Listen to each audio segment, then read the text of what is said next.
Are you tired of watching shows that only give you general social media theory and expect you to figure out how to apply it to your own industry? Join us for this week's episode of Social Chatter, the industry's longest running social media marketing news talk show. Not only will you learn the latest breaking news, but you'll also gain practical advice on how to apply it. Now here's your host, Christian Karasiewicz.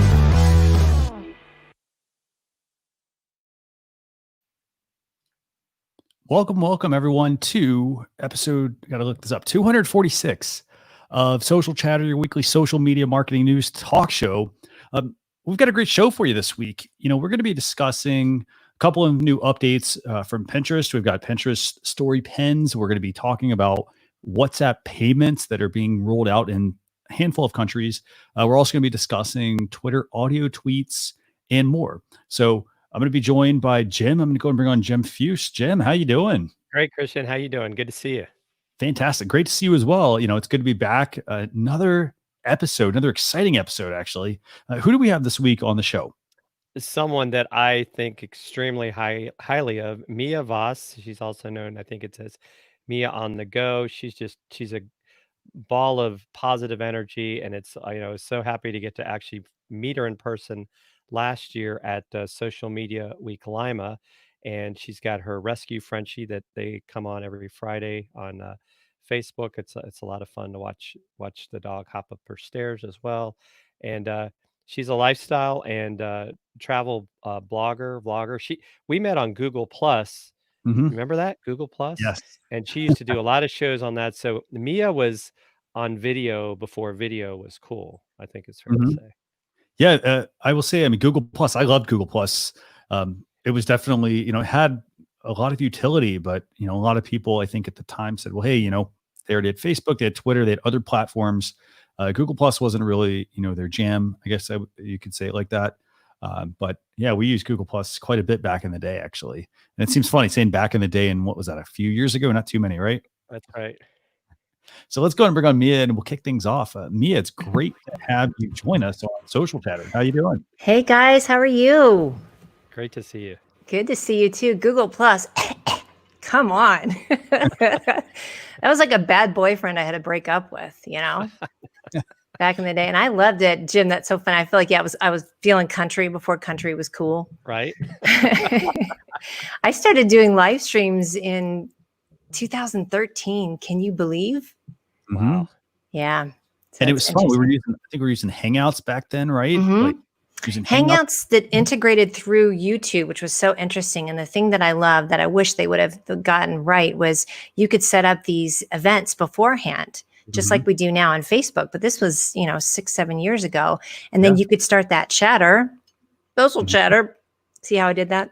Exactly, beforehand, and then lead that up to it. And then all the comments during it were in one space. And unfortunately, when Google Plus bit the dust, all of that data went away too. All of the data of that. You still have your YouTube, but none of the really cool interaction. Womp womp. You could at one point, I think, you could use Google Takeout as well to download all of your data from Google. By the way, if you haven't checked that out, that's something you should check out. I think that one's still around, actually, right? Oh, I think so. Google Takeout. I love Takeout. Sounds like DoorDash and all everything else, right? Yeah, check out takeout.google.com if you Google's starting a new app for food delivery called Google Takeout. So it's great to have you on, by the way. And I know we're going to discuss, got some great topics to discuss with you later on in the show. Yeah. But you guys ready to get started with this week's social media news? Absolutely. Yes, please. Do-do-do-do-do-do. Yeah, I need a sound effect, right? I've got sound effects. They're just not the fun ones. I think let's see. I think this is applause. Let's see if that works. Sorry. I need one. Okay. So, Jem, where do you want to start, by the way?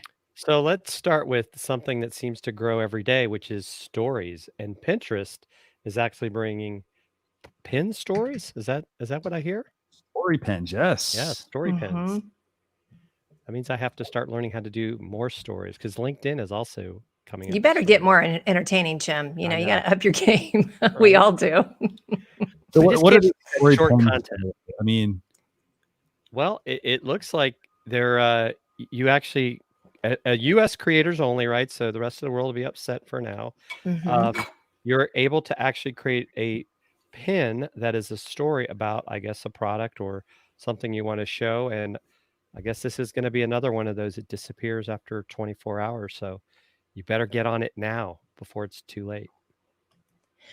I do wonder if people are going to be like, really? Because in that link that you sent me, it's saying how they started it before in April and then kind of psych, which of Anytime. course everything is a little forgivable right now with COVID, but it does feel a little bit like, don't fake me out now. Pinterest in April expanded the group, and then Right. kind of. Yeah, I'd be interested to see though. I think they're pretty cool. I mean, like, I like the fact that the one thing they focus on. Here's the thing. So the one big difference between Pinterest story pins and your typical stories that you see on other platforms is that the other ones on other platforms are mostly self-focused snippets. So they're like all about my life, for example, or the things I'm doing for the most part.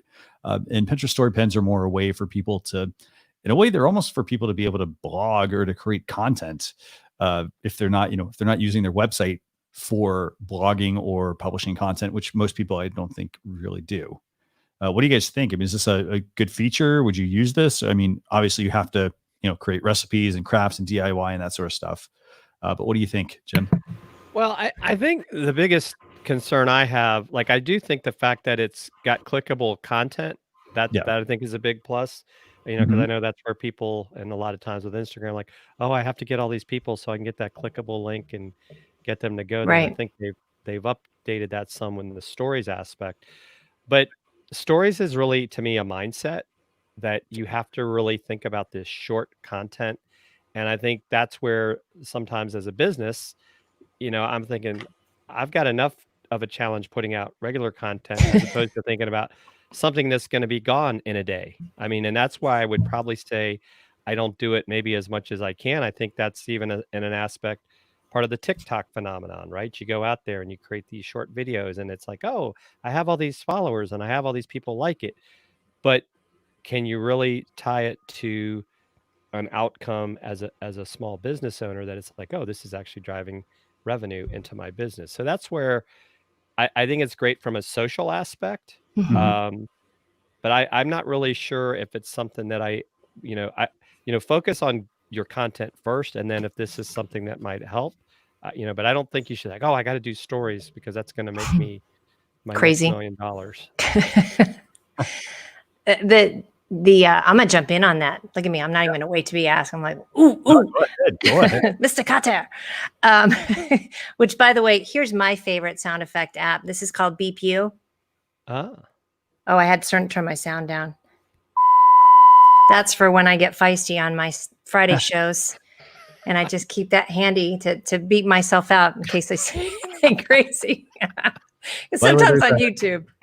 There's a tool. So I'm using I've got a mixing board here, but there's an app, or it's a soundboard actually. It's called Go XLR. It's the same type of thing. And they actually have that type of feature built in.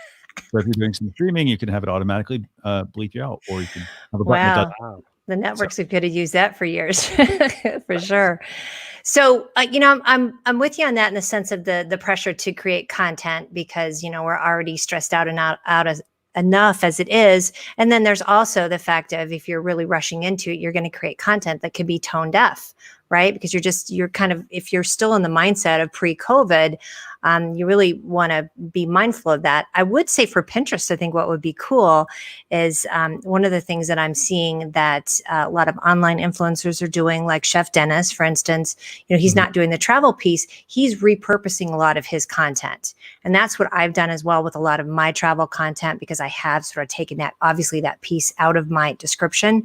But I think you could use this for creating these stories of previous content, recipes, adventures, things like that, and then reference it to it, because even though a lot of these businesses aren't really in business right now, travel agencies, things like that, you can still loop it to places that you went to keep that. For one, as somebody that's working with brands online, you're showing that you still care about them and you want people to know about them. Then you can create these little like landing spots. That's my thought. that's a really good idea. I like that Thank you. idea. Yes. I just pulled that out of nowhere, Jim. How you like that? Hey, that's how it works sometimes, right? Yes, it does, sir. And I've got a couple of examples here up, by the way. This is actually from somebody who actually got access to the Pinterest story pins. And by the way, keep in mind, you can't actually get into this program. You do have to be added, invited actually. So it's not like, well, hey, a user already has this. I can go to that user and ask Right. them to add me. In this case, you do have to be invited directly by Pinterest. So if you're not someone, if your business, for example, is not doing a whole lot on Pinterest right now, you're not going to get this feature until they actually decide to roll it out. But I love the points you all both make, Jem, especially your point about the fact that, businesses need to focus on the content they're creating. If they're already struggling with what to publish on a blog, for example, or on that website or on their social channels, adding stories into the mix is just another level, another layer of things they need to actually figure out. And I think a lot of businesses struggle with that. And I think what you can do then with that is take that content that you're focusing on, and then if you can use that as more of an overflow ancillary type of thing. You're not creating content for that, but taking your existing content and then putting that out there too. And then I love also taking stories that I've done and downloading it and sharing that to Twitter. Do you know what I mean? That's kind of, and you can always save those. And then of course you've got on Instagram, if you don't have that on Pinterest, you can create all those little features that loop all your stories into. So that's how it stays evergreen and creates an experience. Definitely. So if I'm a business and I struggle with, figuring out what do I post on stories, okay, so obviously you think that we should have people repurpose content. If they don't have any, if they're not sure what to publish, what do you recommend? How do they do that? You want me to jump in? Yeah, sure. Because I've been doing that a lot. Actually, just going and going through your stories, and for the people that don't have it private, for instance, if it's something you really believe in, it's great to actually just hit that that share button. This one cracks me up, like it's intermittent fasting with all the craziness. But you can just hit that little arrow button, share that to your story. Yeah. And then also really create some goodwill in tagging those people as well. I've been doing that. Is not only just sharing that story, but making sure I tag the original person that shared that. And there's been folks I've connected with that I would have never, but I like their content. But they, gave me a little heart back or a little message back saying, it's an I see you type of thing. So you're sharing other folks' content that's aligned with your beliefs, which I'm really going to dig into that a little bit when we talk, but it's really kind of a nice way to have extra content without creating your own, but you're also showing some goodwill. And I actually, that's something I do like about stories. I think that's a great point is, sharing other people's content, right? Goes back to trying to add value to your audience. And so it doesn't always have to be about you. Share some things about, especially with everything that's going on in the world, you can share some things that really help educate people or even entertain them. And I think that's a great point, Mia. Least amount of focus on sales right now. Oh my gosh, that's just coming across so poorly unless it's really related to, again, goodwill and helping out people in education. But, people before profits right now, more than ever. I like that. Is that a hashtag? I like that. I read it actually in one of the links that I sent you, so I should give them credit in Adweek. That's a new good hashtag. People. I was like, oof, right. Boom, chakalaka. Writing that one down because I'll forget it. So, Jem, what's next? Do you want to talk about Twitter or WhatsApp? You pick, actually. Let's go with Twitter and talking about Twitter audio. So what is right? What? Twitter audio? Okay. So what do we have here? So now Twitter is allowing you to create an audio as your tweet. Okay. And of course, it's only on Apple products at the moment. What's up with that? Well, that's because I'm an Apple guy. I'm sorry. I know. But I had a conversation with somebody about this yesterday, and I will tell you that if you think about I don't know how true the stats are, 80% of people watch video with the sound off, right? That's why you got to have captions. So are people really going to listen to tweets? I would tell you, I probably am not, unless I'm just intrigued. Like if Mia posted something with audio because she's someone I know, I would maybe listen. But in general, I'm probably just going to scroll on by the audio. I mean, it's almost like they're trying to be almost like a mini podcasting platform. Yeah, there you go. That's a good example. I just don't know that it's that it adds that much value. Personally, I just think kind of goes back to, right, everybody's doing stories, everybody's doing audio. I mean, you can send people audio clips in Messenger on a variety of platforms if you don't want to type, which is nice because then that's kind of that one-to-one connection. But I don't know. Personally, I think it's nice that they added. I just don't see that it's gonna like take the world by storm. I like the idea. I actually really like the idea of audio only tweets. I think for starters, a lot of people think Twitter's hard to use, and I think that's been their like whole stigma the whole time. People don't really understand it, and I think the audio tweet part will be important. Now it goes back to your point, though. Will people actually spend the time to do that? I don't know. I don't really think, if people are watching, like I watch videos with the sound off a lot of times, so I don't necessarily, listen. I'm not going to listen to an audio tweet, I think. And for the most part, I don't really anticipate there's going to be a whole lot of like lengthy conversations here unless, they're going to get into podcasts, for example. I'm not sure. And it depends on how long it is. Like, is it right. 140 seconds? Right. I mean, what might be interesting is, and I don't know, this maybe would be something you could do with an app. Or, of course, now we're creating more time to create something. But if I could see the captions of what you're saying, that would interest me more than just the audio. A closed caption of it. And then also, is it an auto start? Right. That's a huge thing for me of definitely. And I don't know when it started on Instagram. It probably always has been, but it's scared the crap out of me a couple times. Like, gah, who's that? Because it auto starts. And then also, can people respond to that tweet? With the audio? Of course, it'll be only iOS, which I have to tell you, it's been a while since I've seen anything roll out that's agnostic, or that's not agnostic, but is only iOS. Seems like it's been a while since something's rolled out that's only on one. Do you think, though, operating system? Is it maybe because in some aspects the Android world, depending on what device you have, they have this variety of, if you want to call it, system issues, and so it might work on this version of an Android, but not other. And I'm Android, so I'll put that out there. Fight me, right? Come at me, bro. But I've noticed that I haven't had any problems with any kind of integration with audio, because I use audio a lot, actually, because I'm so animated that you kind of have to get my inflection at times. So I use that on so many different things. I'd rather see the audio on Messenger rather than in the tweet if you gave me a choice. But I don't mind it. I would try it out for sure. Yeah, and I don't have this option. I'd actually just, while we're talking here, I just updated the Twitter app. I don't have the option yet. Do you guys have it yet? Well, I'm Android, so. Jeff, I will check while we are on here. Let's see. So that would mean you're watching this happen live, folks. Look at it. It doesn't look like it. I mean, again, it says it's rolling out today, but or that was like kind of today. So I would say this. I mean, I like the idea of audio only tweets if it's going to get people using the platform, but there need to be other features that go with it. To your point, Jem, like we need subtitling, for example, on these tweets. Otherwise, it's more work that someone has to do. And I say that like it's more work, meaning, hey, if they're already having a hard time creating content, then audio only tweets are a good step in the right direction. I think that could be our theme today. Yeah, and I do think like Headliner app is a great app for creating audiograms, which I think will also let you put the text in.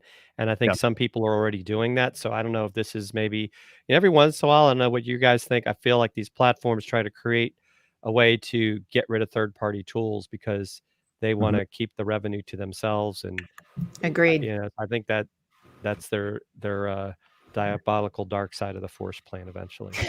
And this could actually, I mean, if they implement this and it actually kind of takes hold a little bit, I could see this being useful. For example, if I want to, like, say I'm an influencer, or I don't say influencer, say I'm like let's I hate that word now. Say I'm a celebrity, or I'm a well-known actor, actress, sports star, somebody like that. I could see them rolling this out and having those people be able to, send a personalized audio message to somebody. And I like the idea of being able to do that. But it also is, I mean, that could be a lot of time because this does look pretty complicated to be able to, let me open Twitter. Let me now find a tweet. Let me click the compose button, let me, now record that audio. So I like the idea, but I actually love the fact that when they updated the whole camera app, that now I can go back to doing video replies like I used to, and that it doesn't turn into this whole weird tweet. So, that's one thing I do enjoy. Ooh, send me a link to that. I want to see one of those, Jim. Okay, I will tweet you later. Why don't you just tweet me? And by the way, but I just think that personally, right? If I'm going to do an audio, why not go ahead and do a video to go along with it? Sure. I think that kind of goes back. You look pretty all the time, though. Look at here. Well, I appreciate that. You know what I'm saying? Fighting Father Time, Mother Nature, all that stuff. And I will say this. I mean, the other thing to Jem, to your point, also, I wish they would actually, to your point about, getting rid of third-party tools and things like that. I wish that this would actually work with some of those third-party tools, because, for example, I use Tweetbot primarily because I like the ease of use. There's some functionality there that's not there on the regular Twitter app. So hopefully, they'll roll something like that out. But tweet me this link real quick and I'll retweet it. I mean, literally while we're doing this. How you like that? Yay! Wow. This is magic, folks. This is magic. That's right. So we've got Twitter only audio tweets. What else we got, Jen? I think what was next? We have a bunch of stuff. Let's WhatsApp. talk about WhatsApp payments in Brazil, starting in Brazil, but we know it's going to eventually dominate the world. Payment apps, and I really think they probably have a desire to expedite this with everything that's going on. It was interesting. A friend of mine was talking about how the other day her and her husband actually went out to try to get some lunch. You had to wait 30 minutes because of social distancing. It was quicker to just get a takeout, even going into stores. So I think there's this growth at online shopping is here to stay. Yes. And I think some people are just like, you know what? I don't need to go out anymore. I would rather just order the stuff I want. As virtual reality, augmented reality grows, we can actually look at this stuff in a 3D aspect, maybe even have a way to play with it. And I actually said this on Jeff C's Whiskered Woodcarver show. Man, I love that 3 show. times size. I think malls are going to be gone in 5 years. Dude. I just maybe. Truth. I just think people are not going to feel comfortable going out in big shopping malls and online. People are getting comfortable with online.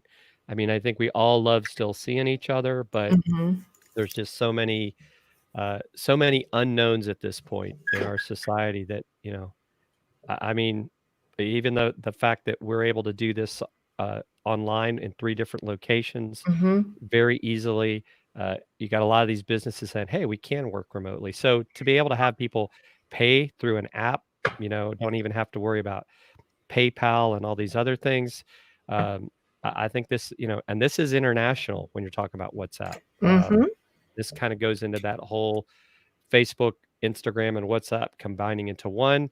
When you look at what they just did with Facebook Shops as well as Instagram Shops, Facebook is definitely pushing to have this, e-commerce ecosystem where you stay in their world. Yeah, that's the biggest push. Hey, I have some thoughts on this. Can I jump in? I have thoughts. So looping back into what we talked about, looping back into how we started the show, talking about Google Plus. That's been so interesting for me in the last 3 months to see this migration to a world that a lot of us have been in since Google Plus, right? So even starting my travel blogging business literally started on Google Plus with meeting all these people around the world, and then going to see them, the IRL piece to it. But that was so interesting even 5-6 years ago to start relationships like this. So a lot of us have been doing it for a while, and it's interesting to see some of my local folks that are like working from home. I'm like, where you been? Because I've also, right. And I've also been integrating that piece. And I remember it really rattling some folks here in Denver on some of the networking groups because they were really caught up in this. Let's get together face to face, go for coffee. I'm like, man, if I got to zhuzh this and make this ready to get out of the house, it's better be for a good reason. You know what I mean? I'd like go get in the car, get in the car, drive, park to have a conversation that you and I can have like this. I've been preaching this for a while, so give me a second on my soapbox. But just the efficiency of it, it's always stunned me that people were, and I get the in real life piece, but this is a lifestyle I've been living for a while, that it's so much more efficient. Like I can talk to you, I can send you links instantly while we're having the conversation. The only thing you can't see is what's on the bottom. You know what I mean? Mm-hmm. Mm-hmm. And I can't physically hand you something, but now with these apps, I can pay you. Right. Well, and I agree with you, Mia. I think if anything, like these past few months have definitely, because I was doing still a lot of that, go to these, in-person events. And it's like when I really look at what I got out of that time, other than meeting people face to face, it's like I could do the same thing online. Especially the after the event one-on-one piece. Yeah. And so I'm definitely going to do less of the in-person and more of this sort of setup. I don't know about you, but even getting into, say, a Zoom of 10 to 15 people, I think sometimes is ideal, because there's conversations and there's that connection, especially if it's around a topic. Yes. And then you connect on LinkedIn, and then you have those one-to-ones. And I think that's much right. more powerful. You can take it further. Jim, you may remember you saw me speak last year. One of my famous slides is death by coffee or wine.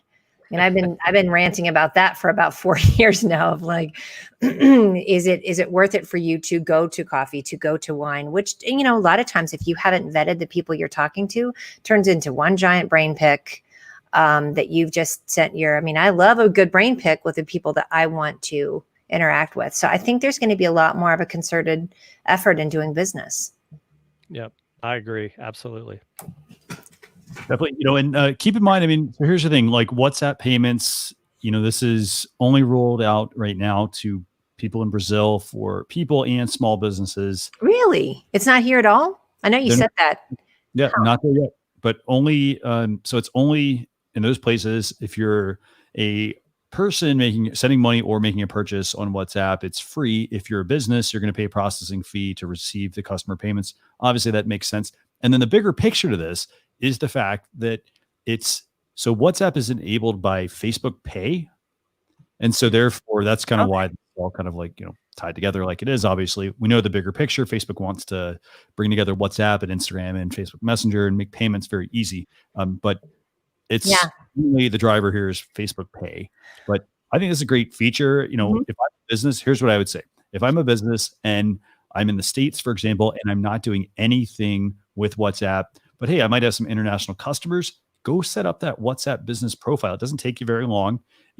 Facebook eventually will probably roll this out everywhere. So you're going to be ready to go when that is available. And it also opens, the potential for you to work with somebody internationally, to break down those barriers that exist, or, make comfortable with that, for example. Well, and just even the communication aspect of it. I have a friend who's in Vietnam, that this is how we communicated as we were working on a project together, that we, helped him kickstart a backpack for the biking community. Cool. And we did everything through WhatsApp, because how else are you going to call someone in a foreign country? This is basically, and even my daughter a few years ago when she was in Ireland, we didn't really know what we were doing, but we were using WhatsApp, because as long as she was on Wi-Fi, she could communicate with us, as opposed to paying, all this money to by the minute over the cell service. It's a great way to really allow people to communicate, and you can do video, audio,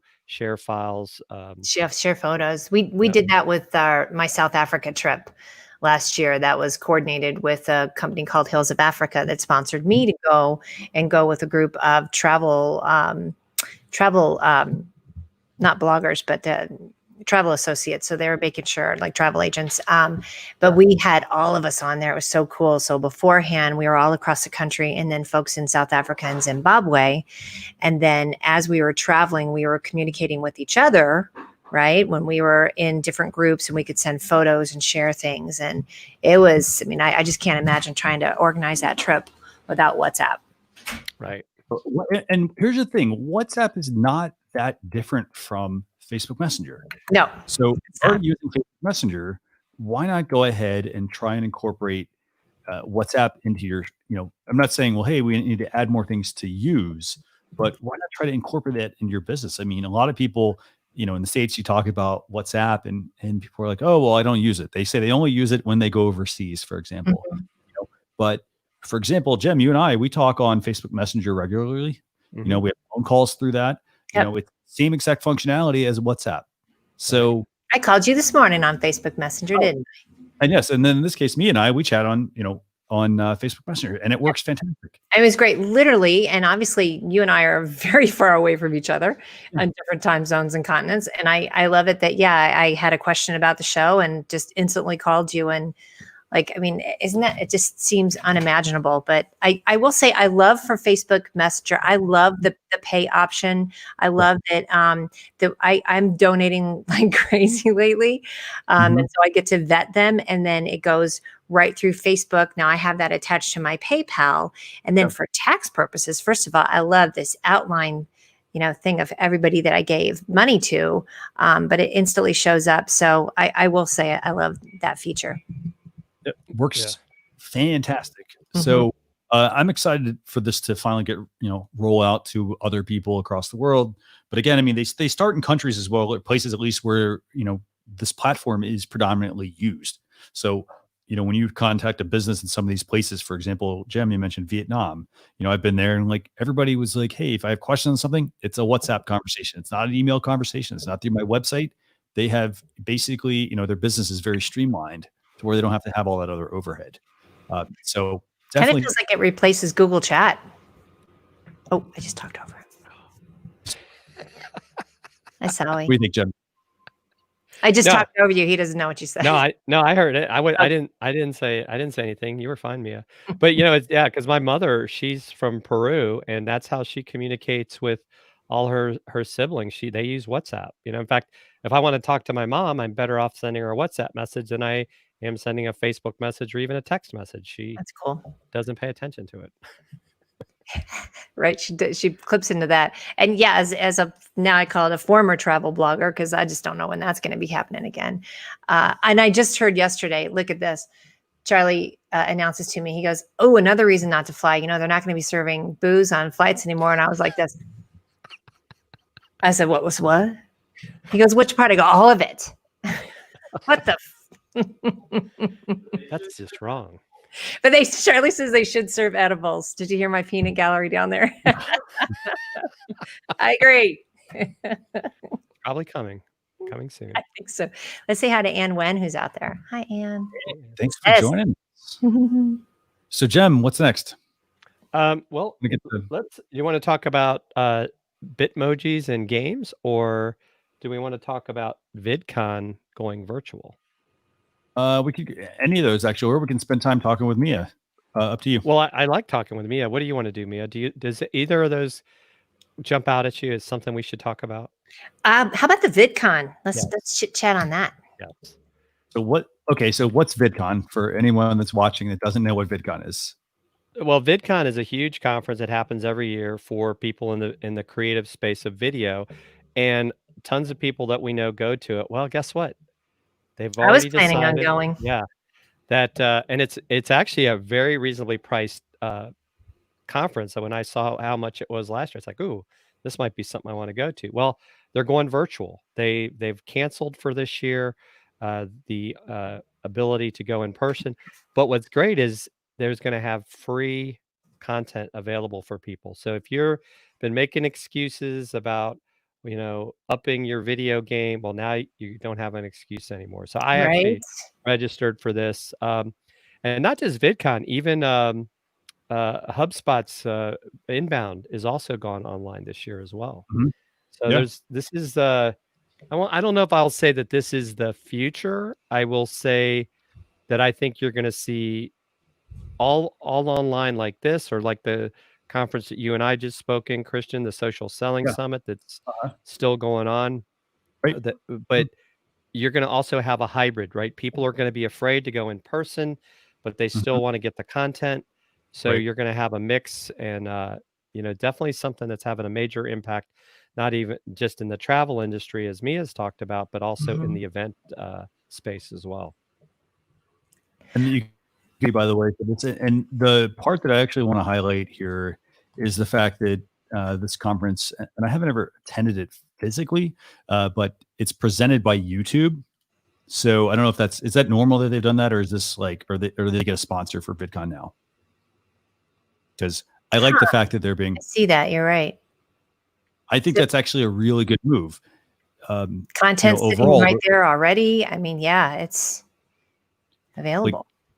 Very good move. And the other part I think that I like about this as well is it makes me wonder. A lot of people are going to a physical conference, for example. And a physical conference, for the most part, it's very expensive to attend. Mm-hmm. For a lot of people, they get some information, but it's almost like too much information. And then I know you have people doing free summits, and there's some that are charging like $500, for example, for like for certain summits. And it makes me question, like, should or can or will, I guess, people be charging, can they get somebody to pay $500? And I don't want to say like, yeah, they can, but like, should they, when you have all this other free content out there? Ooh, that's a tough one. It is. I've seen both. It sounds like you guys have as well too. I'm actually attending a virtual conference called Collision, and that's next week. I just posted the link in the private chat. I can't do it on here, and I'm staying on one tab here. You know how hard that is to do. Okay. So Collision, I actually attended with a bunch of people about 2 years ago. The last time it was in New Orleans. It was supposed to be in Toronto. I think it was in Toronto. It was in Toronto last year, and then again this year. Really diverse, which is super fun. So we all went, Ann Wen, Rachel Moore, myself, Maya Parrish, Jen Nelson. We all met up, which was super fun. That was one of the last times I met a bunch of people at a conference. Always interesting. I think Al Gore was the keynote the last time, but then you had all these different, it is, if you want to talk about diversity, it is probably one of the most diverse. So it's next week. I don't know what the cost is because they brought me back on board as a media person. So I'm going to get to talk to the guy who started WatchMojo, the CEO of that. I'm going to be talking with Shaquille O'Neal's CMO about his new company. And this is all going to be online. I don't know how the content is going to be put out there yet, but maybe talking with a young woman who is with NASA Blueberry, I think it's called. Like she's an aspiring astronaut, a woman in Tech Girls. So I'm really excited for that piece, that I'm going to be able to, first of all, consume the content much more easier, because a lot of these conferences have 15 million different things going on and you can't see it, but then also go to these interviews. So I'm pretty excited about it, guys. I think this is going to be the wave of the future for, one, being able to get the content, still continue to have people connected, but also, avoid these crowds. It's going to be much more streamlined, don't you think? I mean, think about if I go to a conference, I live in Denver, I go to a conference in DC or Boston, which is a little bit problematic to get to from here. It's a long ways. I lose 2 hours of time on my time frame. I've got all that travel. A lot of people don't know to connect beforehand, so they sort of show up blindly. So I love the streamlined feel to it. So one question I have about this, I mean, I'm just going to throw this out there. I mean, VidCon, for example, they have a sponsor. They're doing, VidCon Now, which we dropped the register for that.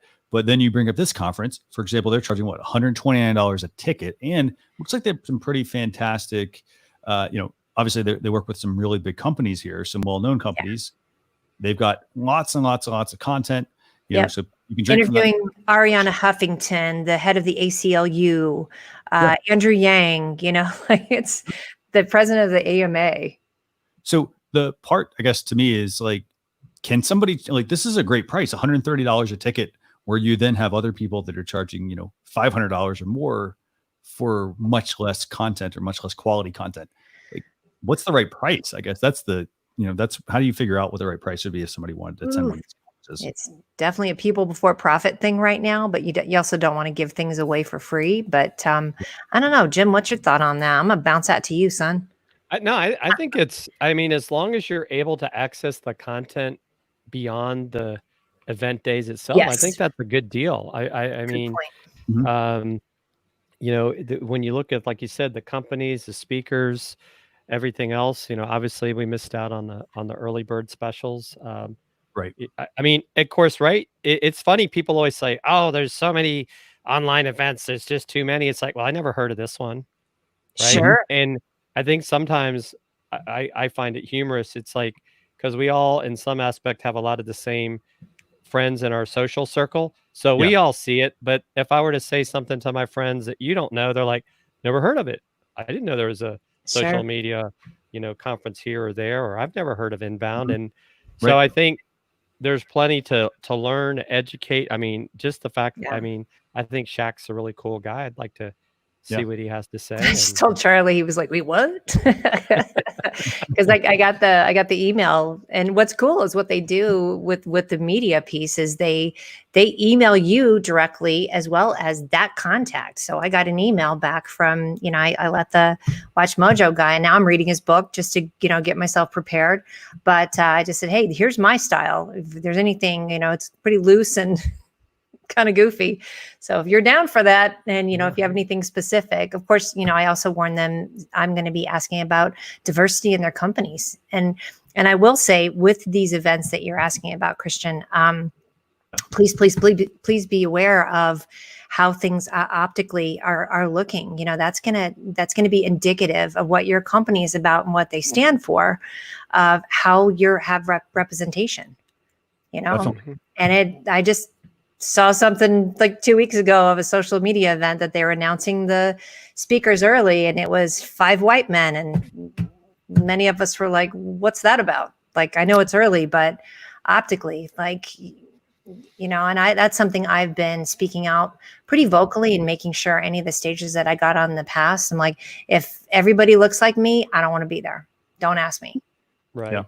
Well, not to mention too, because I'm a as I like to say, father of 2 daughters. I've still think that there's not enough women as well that are getting opportunities to speak. I mean, and it's not for lack of people. Don't let right. don't let anybody tell you I couldn't That's right. find someone, because that's That's a right. big load of where's my hold on. Where's my app?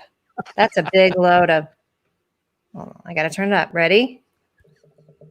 Oh, it's not working. But anyway, you know what I'm talking about. We know what you're talking about. There we go.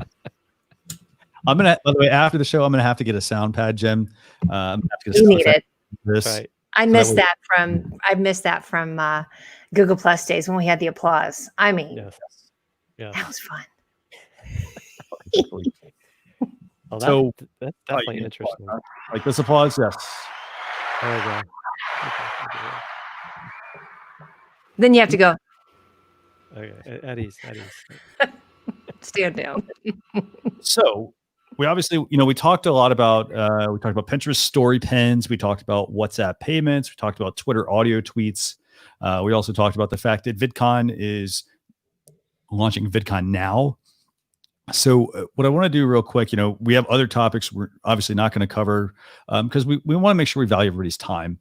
So we're going to put those in the blog post recap at socialchefs.com/daily. If you want to get that newsletter, just go there, sign up, and we'll send you an update when this gets published tomorrow. But before we've got a couple more things we want to talk about, but we do want to chat with Mia, mainly about some of the things she alluded to earlier about influencers and how do you actually talk about things nowadays or right now so that your business isn't tone deaf and whatnot. So Jim, I actually realized I just forgot to send you the questions that we were going to ask Mia. So you get to ask the questions. I get to ask the questions today. Sorry about that. So here's the thing. This is a great thing with live video. I mean, we do this and It's on some the days fly. It's live. everything's great. Some days you're a little too busy. Yep. So today we want to talk about a couple of different areas with Mia, and we're going to put all these in the blog post recap. But the first area we want to talk about, and we talked about it from the perspective of we talked about this earlier in Mia about pivoting, but as a business, right now is, should a business be rethinking their business direction? So let's talk about that topic. Then we'll go into a couple of other questions. But what do you think? Rethinking your business direction, is that something a business should be doing just now? Should they always be doing this? What do you think? Oh, yeah. Do you see my notes? I was like, this is literally in 3 hours. I was like, I have things to say about this. It's been the hot topic. I mean, we're at what, 3+ months of the real conservative. For me, I kind of saw March 10th was the date. Now, I also have this very weird mindset that I'm always waiting for the zombie apocalypse to throw down. Like I even do car reviews. It includes, in the event of a zombie apocalypse, this is how your car would do. Italy is zombie proof, for instance. They're ready for all that stuff to throw down. So when I saw this thing, first of all, I was like, we're going to Costco, right? Because I was like, stuff's getting ready to go down. So I've always been in the mindset of how to shift, and pivot's the big word, although pivot can be misconstrued as you're just going to go off in another direction completely. But I think this has been a really wonderful time for people to reflect. And just sit back and go, okay, what does my business stand for? And that was just with COVID. So we have COVID, and then we also have what I consider this revolution. And let's face it, since March 25th or May 25th, in my mind, when things really started to shift. And for me, Black Lives Matter and diversity and equity has always been in the forefront of my mind when I discuss things. But now it's really, we've got two pieces to what's going on in the world. So I think people that have been doing a lot of reflection, and I know for myself, I had travel blogger in my title. That can't get any more obsolete than that. But like I said, I did go back and spend a lot of time going back through a lot of my content and saying, oh my gosh, I loved these folks, and sharing how a lot of these travel folks are handling that. So everything from Africa, all the different businesses. I made sure I went back and left reviews for a lot of places, uploaded all my photos, all that stuff I was too busy to do. I did in the beginning. But fortunately for me, on a personal note, I went to South Africa and Zimbabwe on this amazing trip with Hills of Africa and a group of travel advisors. And like I said, and I was so exhausted when I came back in November. I'm like, I'm not going anywhere. So I didn't really make a lot of plans for 2020. So I got a little fortunate in that sense. And I also have another business. I have a building inspection business I've had for 20 years. So I got hit so hard in 2008 that I'm kind of one of those I'll never go hungry again type of mindsets of having several things in place. So I fortunately focused on that building inspection business, which is considered essential. So I was hand over fist busy until the beginning or the middle of May with that. So, I will say that for companies to really consider that, of looking at all the different baskets of your income. Great points. Thank you. I've been watching a lot of people so let me combine some of my fun things. So I just got this yesterday. This is from Bentley Heritage. Okay. Now they are a really amazing distillery, and they are in Minden, Nevada. So I went and visit Carson Valley, brought me out to Carson Valley, Nevada, and actually out to Lake Tahoe last year. And so they sent me this really great bottle. Well, guess what this is that they're making now? Hand sanitizer. Oh, look at that. 80% proof. Don't drink it now, folks. Don't get crazy. But don't you love how they pivoted and spun and are making these really amazing and these beautiful bottles? That's pretty cool to see. And I've loved a lot of the. Was looking at a couple of links too of what they're saying is you saw a lot of companies collaborate together as well. I thought that was really neat. Yeah, I think collaboration is key, especially, in current times. I will say this. If somebody, if you're running, an online business, for example, and you're not selling products, but you're selling more services, things like that, going into making hand sanitizer and mask and all that sort of stuff, not necessarily, a good pivot, I would say, for that type of business. But if your business has, I think, the machinery, and what you need to actually make that, yeah, of course, if you're a retailer, maybe I should pivot to something like that. Totally. And then on that second piece, now, if that's not your ability to do that, you can still focus on your business because you need to feed your family. You need to, what I've been saying, I want to make a ton of money. That's a metric, so that I can get that out into the community. Right. So it is profit for me because it's about the people. So that's been my biggest thing is even if you can't, for me, I can't necessarily shift or pivot. What I can do, like I said, is support a lot of the businesses beforehand because they also have this other business going. So that was where that balance worked out well. But I think it's really important for companies right now to figure out who they're aligned with and who they are collaborating with in the community. That's huge. Like I got Toyota sent me, they said, we're going to give you a SUV vehicle. And we're going to give you a gift certificate to PetSmart so you can go and pick up pet food for this. I work with Colorado Pet Pantry. That's a food bank and a pet food bank that work together, which is brilliant, right? But of course, a lot of that was shut down, and then people need that food even more. So it was this wonderful collaboration between Colorado Pet Pantry, Toyota, and PetSmart. Made my heart grow 10 sizes big. Well, just like the Grinch. Remember that? And his heart grows 10 sizes big. So let me pull up the other Thanks for question. thinking I'm funny. I thought it was funny because I remember that. So. You're right. Okay, so that's about rethinking business direction. So Yep. Next question we had for you: how so, and you and I briefly talked about this, Mia. So how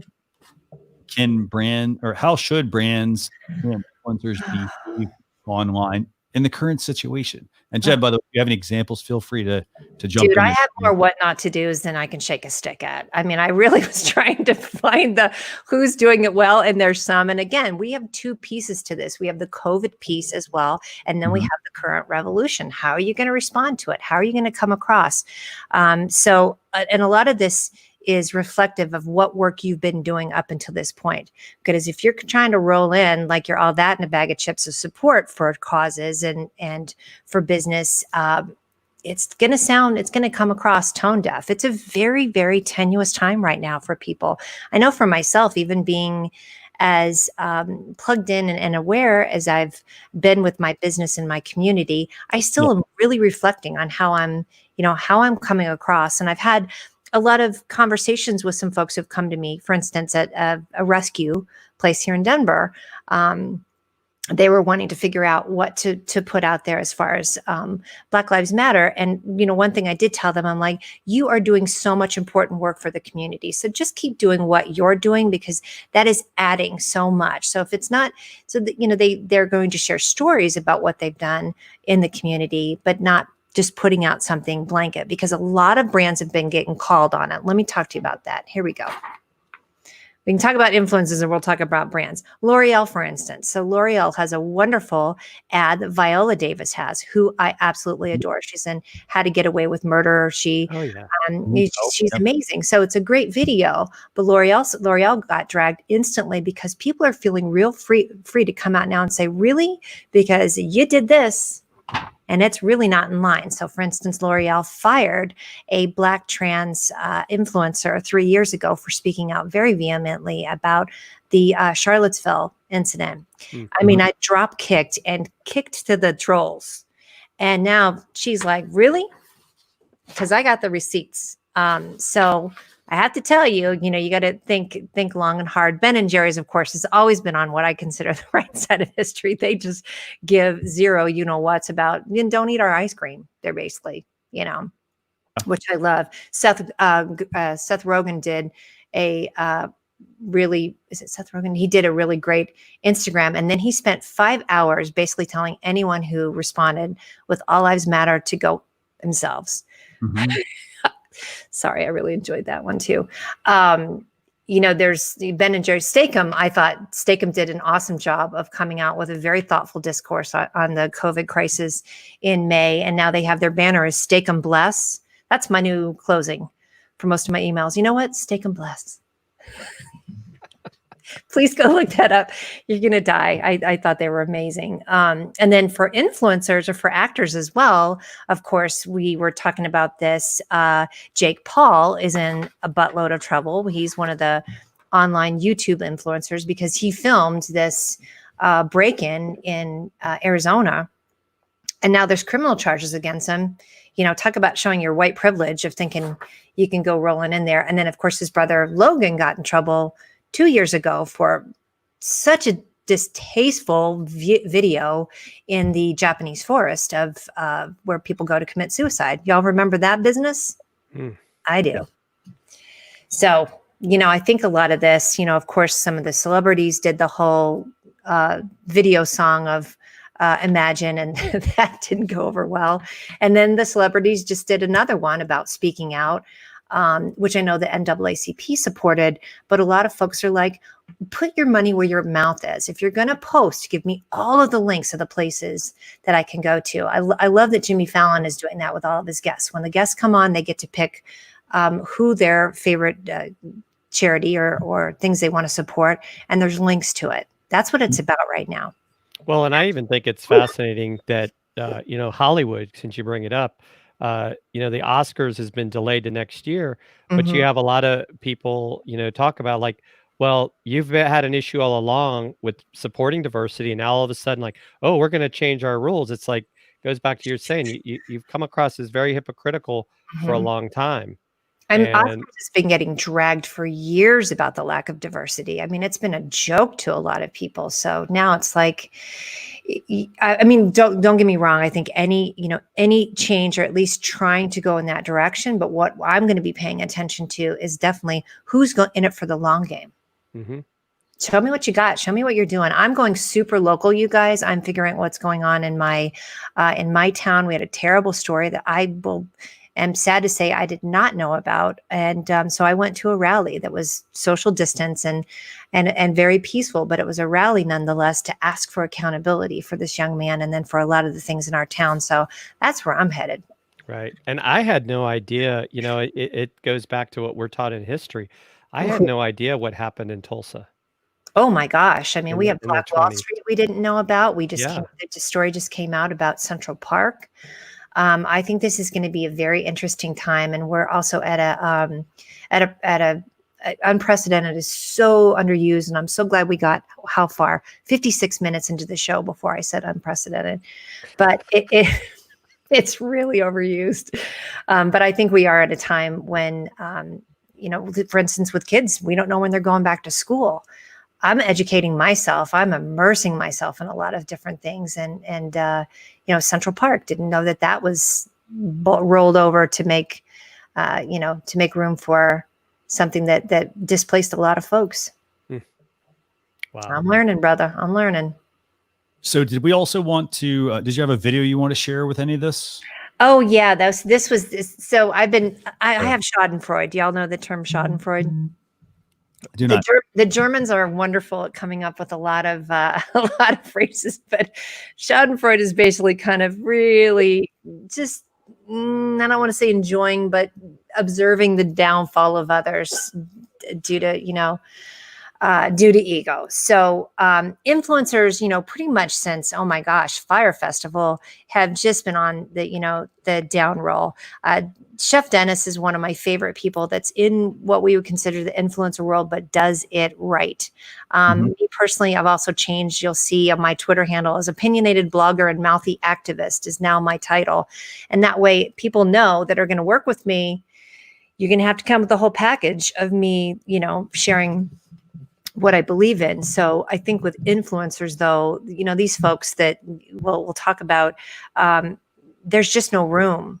There's no room. There's a young woman that's in this video that basically went to a Black Lives Matter in a gown, wrote BLM on a whiteboard, ran into the crowd, got the picture and ran out. And she won't shut up about it. She also does not know how to admit guilt or culpability and then start the learning process. It's pretty bad.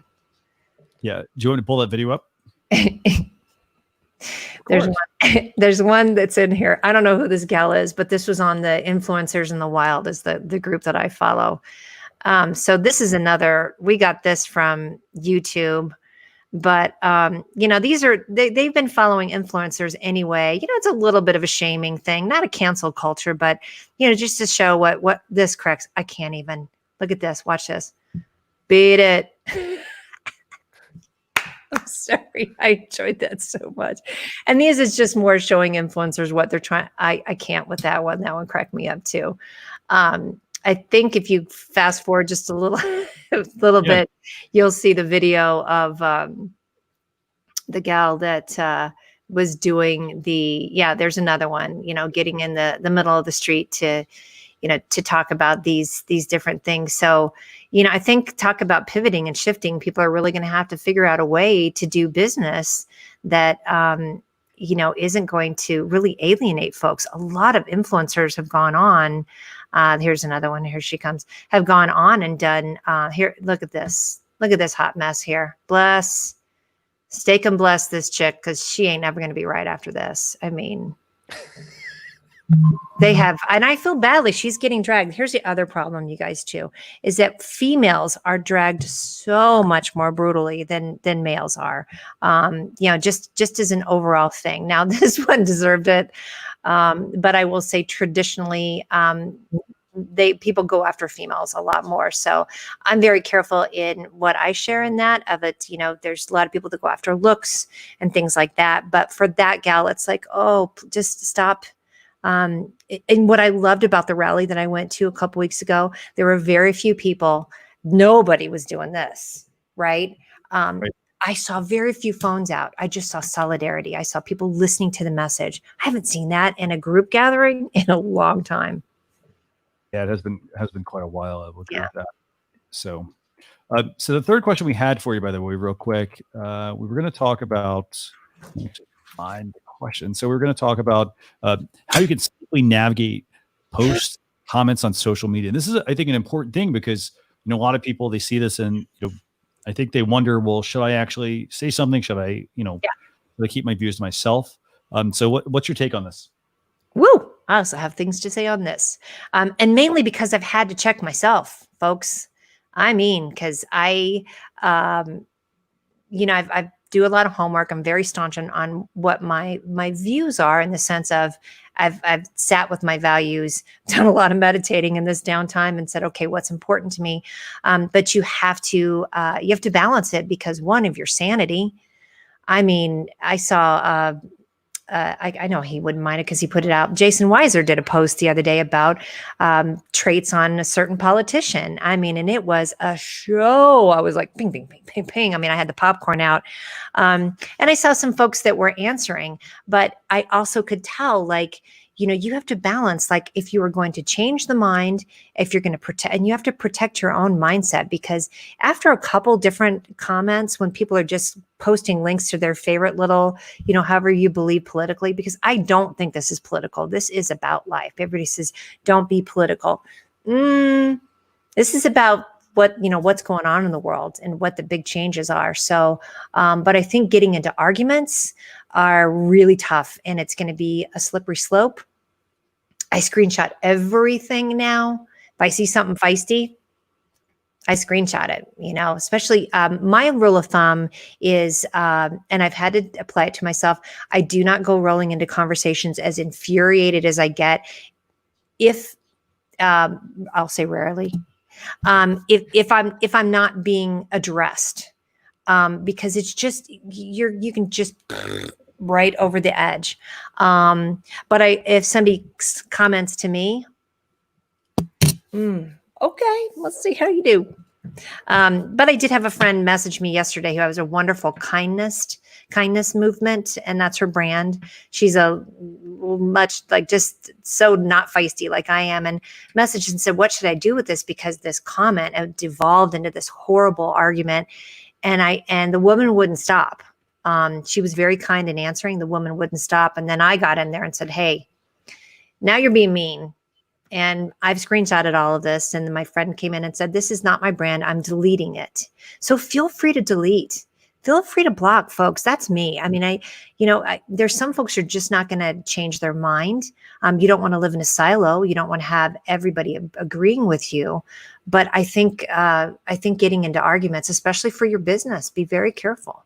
Yeah, and I think that brings up a great point that I saw someone, I'll just say, a business Facebook group where this person was getting attacked. It's her group because she said, hey, we're not going to talk about this stuff in my group.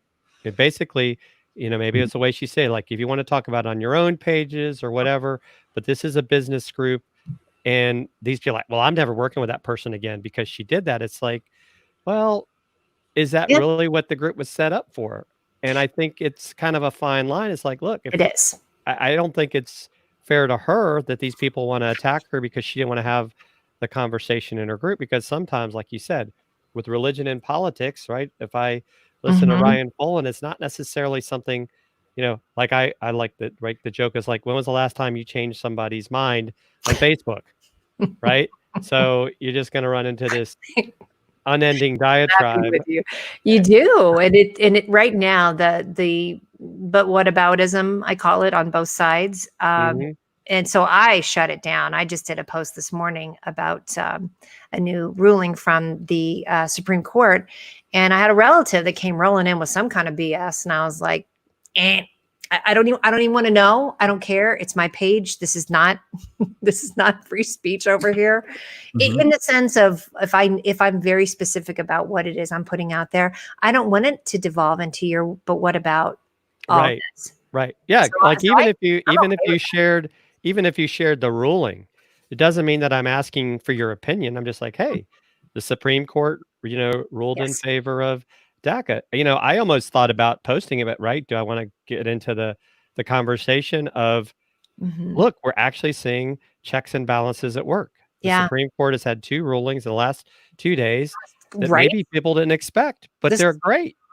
right. I know it's and again, you could think of that as politics, but I think it is people. I mean, yes, there are politics involved in how it's being voted on. So, and on that thought with the Facebook groups too, I saw an opposite situation that I agreed with that involved Marie Forleo and Mhm. Rachel Rogers, and it was a B school private group, and Mhm. I really appreciated that Rachel Rogers was kind of calling it out, because what she was doing was calling out sort of this, cursory, oh, we did a black square, and that was all we had to say. If you've got that influence, I Mhm. share the links. Emma Watson got into a little bit of trouble about it because she did a post with no call to action whatsoever. So I appreciate that, but it's messy, you guys. Mhm. Change is messy. Yes. Changing diapers is messy too. So we're gonna make sure to get to capture all of the ideas from Mia. We're gonna do a blog post recap. Thanks, son. So we got time gem for a couple tools. Yeah, absolutely. I Okay. do. Mia, do Absolutely. you have time? I do. I have a Oh. couple tools that I like, or little things that I like socially, so I'll share with you. Okay, so today we're going to move into tool time, basically the third segment for the show, and that's where we talk about tools, hardware, software, what have you, that can help you as a business owner, whether it's getting something done more efficiently and effectively, help you save some time, and whatnot. So there's a lot obviously there. So the first tool, Jim, which one do you want to start with actually? Well, let's start with Meter, and I'd like you to tell us about that because I was like, ooh, that's interesting. Yeah. So Meter is a free download. I'm gonna actually pull this up. There we go. So Meter, it's a free download. This one is available for Mac. And basically what it does is, if you ever get, Zoom calls, Microsoft Teams calls, Google Hangouts, Skype, and so forth, instead of having to go to your calendar, for example, click the event Ooh. and all of that sort of stuff and go find this, Meter actually has all of this in one handy menu, and it works on iPhone, iPad, and on a Mac. And basically everything is all in one place. If you think about it, just connects to your calendar, but everything's accessible from a menu. So if you want to go and join something, Cool. you don't have to go searching through your calendar and whatnot for this information, or digging around to see, well, hey, did they put it in the title? Did they put it in the notes? Did they put it in the description? Did they put any link in there at all? So that is Meter. What do you guys think of this one? It's definitely interesting. I think I've pretty much stuck with Zoom, those so far. I really haven't used a lot of these other platforms, even though I have them, but it seems like everybody wants to Zoom. Mhm. And so I've used Calendly as a great tool for me to incorporate my Zoom meetings. So I do Cool. have it with my Google Calendar. It works out really well. What do you think, Mia? Well, I wouldn't be able to use it because it's Mac, and I am not that. I'm not that girl. I do have a Mac for backup. So, but in general, that's not my world, and it's cool. But I do love the idea of pulling it all into one, because I besides Zoom, I get a lot of different invites. I personally have actually been using StreamYard for Mhm. smaller groups. I have a running chat room, Yeah. that I love, and I just send that to it as well. But I do. So will it work with something besides Zoom though? Like would it pull in? Like if I sent you a Yeah, it does. It pulls in here. I'm actually going to pull this up here. okay, So it works across 25 plus platforms. cool. So with Microsoft Teams, it works with Zoom, Blue Jeans. I want to have a yacht club get together. Lots and lots and lots of different apps, and everything is literally. You can even pull in like FaceTime, I think, into it as well. Oh, cool. Everything's there. There's quick call lists as well. So this way you don't have to constantly go to the web. There's also a neat little reminder as well. So if your event, for example, is in like 10 minutes, it actually will show you that it's in 10 minutes. So again, it's a little bit, overkill, I guess, from a notification standpoint, because, hey, now you have a bunch of notifications. But the key thing here is that all of your meetings are in one place. It's consolidation. So that's the part I really like about it. Yep. Anything else you want to add about this tool? I mean, it's free download. Put the link to that. But I'm good. No, I might have to check it out. Me too. Problem is Christian gives me so many tools every week that I like get tool overload. And here's the thing. I mean, it's always about adding something that, people might find value with. Like if you're somebody who doesn't use a whole bunch of meetings, if you're just using Zoom, and I got 1 or 2 a week, then maybe you don't need to install this. But if you're somebody who is constantly having to, you live and die by your calendar, definitely, I think something worth checking out. I used to use the analogy of, remember the squeezy toy, like the squeezy Martian, you'd squeeze it and the ears and the eyes would pop up. We used to use that as a little visual on the Google Hangouts of when we would talk about tools and apps, because you can be like, oh, that's how Jim feels when Christian sends him all the links. I will say this. I mean, I like tools, but I also like bringing in ones that, can add value, and, you're not just, well, hey, it's another tool that already does the same thing as like all the other stuff I already have. Exactly. Just some shortcuts, to help. I love it. So the second tool that we have this week is called Mic Drop, and it's $6.99. The bottom line is this: it adds the ability to mute your microphone across any application. You basically get a universal shortcut across your computer that you're using. So wow. Very handy in the sense that, Jim, hey, we're on a call, on a Zoom call, and we're like, hey, I need to mute something. If it's like Zoom, we have to go find the window, find that mute button. If I'm in StreamYard, same thing. I have to go in there and mute something. In this case, it actually would apply to, I think, the browser side of things, but you can have it where it mutes everything basically. So that way you don't join the call and have your mic unmuted. Good God. I mean, everybody could use that. Yeah. I mean, how many have you been in that was mute yourself, mute the mic? You're like, Jesus. Right. Or they think they muted themselves and then they unmute, and then you're just like, hello. Totally. Say goodbye to awkward calls. I like that. Yes. So, dig it. Yeah, so I'd say this. I mean, it's definitely a tool, worth checking out. I mean, again, it's basically adding a keyboard shortcut. You can do that usually in a lot of these apps, but it's, something that you can use to tap into, like, to improve the quality of, how you're having meetings with people, for example. Sure. I mean, it's different here on this app and opposed to Zoom, and all of it. You can never tell. That's good. I like it. And I will say this. I mean, personally, if I'm going to go join a Zoom call, or say I'm going to set up a Zoom call, I always tell people they need to turn on the feature that says, hey, mute all participants upon joining. So that, if you have a call with like 3 people, it's not so bad. But if it's like, hey, I have 100 people and I want to, have everybody on, but people, it's like, well, everybody says, well, hey, who's actually who's on mute? Somebody needs to go on, mute. And the person is, they're oblivious because half the time they're trying to figure out, well, where's that button? Oh, so, yeah. I've jumped out of a couple of things just because people couldn't, the moderator wasn't monitoring the sound, and I'm like, I'm out.